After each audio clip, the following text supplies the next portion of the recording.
Граѓаните ќе добијат уште една можност за легализирање на дивоградбите. Владата донесе одлука за да се продолжи рокот за легализација на бесправно изградените објекти до крајот на следната година, за тие кои воопшто не поднеле документација. Тие кои веќе ја имаат почнато постапката до 31 јуни следната година мора да го завршат процесот, информираше министерот за транспорт и врски Горан Сугарески. Министерството за транспорт и врски по извршената теренска анализа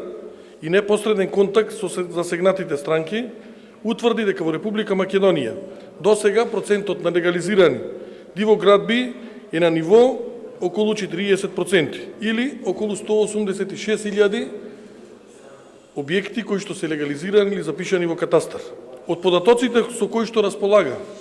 Министерството за транспорт и врски и единиците на локалната самоуправа, констатиравме дека во најголем број случаи заради обемна и сложена административна постапка граѓаните не успеале во предвидениот рок да го остварат своето право. Од Министерството потенцираат дека услов за легализација на објектот е истиот да бил изграден заклучно со 3 март 2011 година и дека и натаму остануваат истите неопходни документи за аплицирање како и претходно. Нови 12 месеци, сметано од 1 јануари до 31 декември 2018 година, за сите граѓани кои претходно не успеале да поднесат барање за легализација, сега тоа свое право да можат да го остварат во овој дополнителен рок. Второ, нови 6 месеци, сметано од 1 јануари до 30 јуни 2018 година, за сите граѓани кои за претходните барања не ја обезбедиле неопходната документација да стекнат право во овој дополнителен рок да поднесат нови барања за легализација со комплетна документација. Сугарески дополнително информира дека за да нема никакви компликации, општините преземаат обврска да ги информираат сите граѓани чии апликации не се валидни, за истите да поднесат ново барање со целосна документација. Сметаме дека со тоа што предвидовме овие рокови да започнуваат да течат од 1 јануари 2018 година,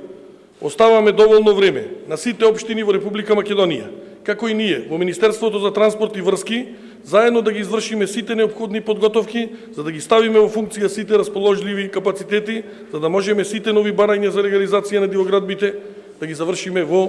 предвидените рокови. Од март 2011 година со донесувањето на Законот за постапување со бесправно изградени објекти беа донесени повеќе изменувања и дополнувања, вклучувајќи измени во рокот за поднесување и комплетирање на барањата со поднесување на елаборати. Целта на законот е да им се даде можност на сите лица кои од било кои причини не успеале досега да достават барање за утврдување на правен статус на бесправно изграден објект или пак да го комплетираат, да добијат можност во пропишаниот рок тоа да го направат под истите услови кои важеле и досега.